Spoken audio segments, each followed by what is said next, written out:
parang dinribble natin ng matagal tapos ipapasa natin ulit ang bola. Hindi po kailangang ibalik ang articles of impeachment sa House of Representatives para hingin ang sagot nila sa isyung ito. To articulate the motion, no, I move to amend the motion of Senator De La Rosa to dismiss. And instead, I move that we return the articles of impeachment to the House until such time that they certify to us that they did not violate the Constitution, in particular, the filing of more than one impeachment in a year. And number two, a communication from the 20th Congress that they will pursue the impeachment against the Vice President. So let me stop there, Mr. President, and I hope I stated it correctly. Senator Antiveros is recognized. Salamat, Mr. Presiding Officer. Para lang mag-ambag pa sa diskusyon, ninonote ko po yung amendment sa motion na ginawa ni Senator Judge De La Rosa at nag-object pa rin po ako sa motion na yan. Pero una po, dun sa point ni Senator Judge De La Rosa na a motion to dismiss is inherent in the powers of every judicial or quasi-judicial body. Hindi po totoo. Sa katunayan, maraming rules of procedure actually sinasabi na ang motion to dismiss ay prohibited pleading. Gaya po ng rules of procedure na nag-govern sa mga intercorporate controversies.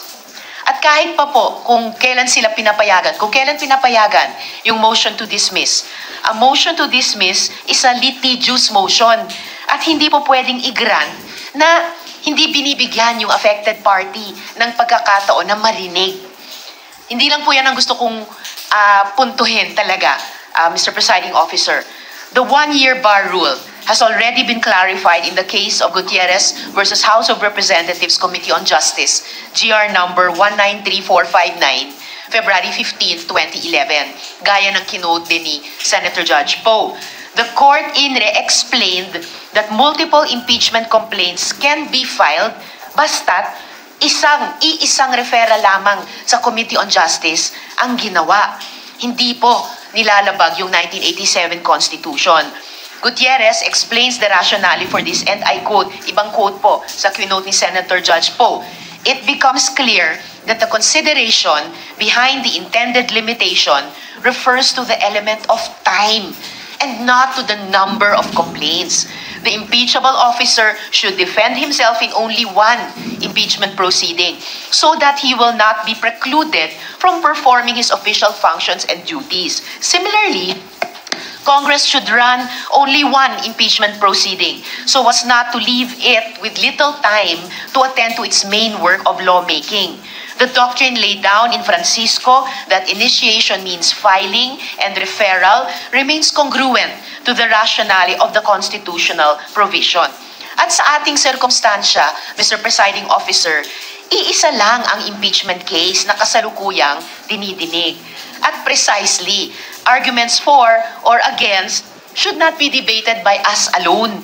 Kaya nga po, inuulit ko yung posisyon ko na respetuhin natin ang due process at bigyan yung parties ng oportunidad, madinig, at oras, panahon, isumite yung comments sa isyung ito.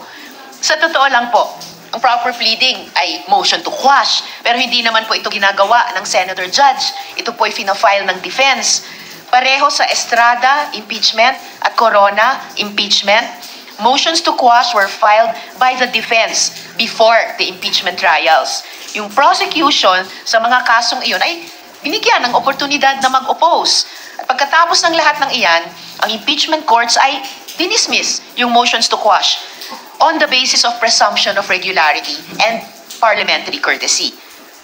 Mr. Presiding Officer, kesyo motion to dismiss o motion to remand, isa lang po yan. O motion to return, iisa lang po iyang lahat. It is an effective termination of the impeachment. Remanding is a functional dismissal. Return is a functional dismissal. Para po sa akin, parang dinribble natin ng matagal tapos ipapasa natin ulit ang bola. Hindi po kailangang ibalik ang articles of impeachment sa House of Representatives para hingin ang sagot nila sa isyung ito. Kailangan lang po silang hingan ng komento. Asking the defense to comment fulfills this.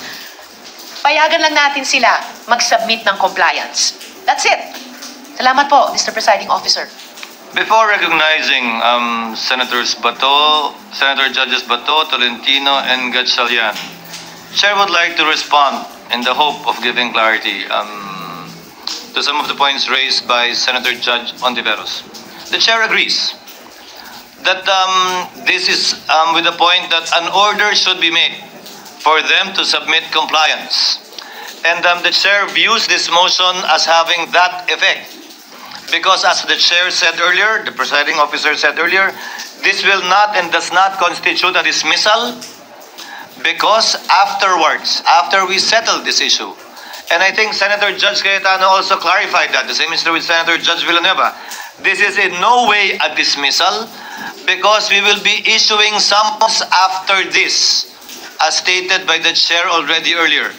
I think it would be a mischaracterization as to the intent of the court that is the desired effect.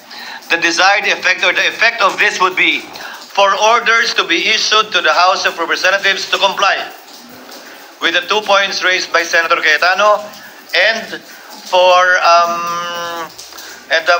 the issuance of summons to proceed thereafter. Hence, that proves that this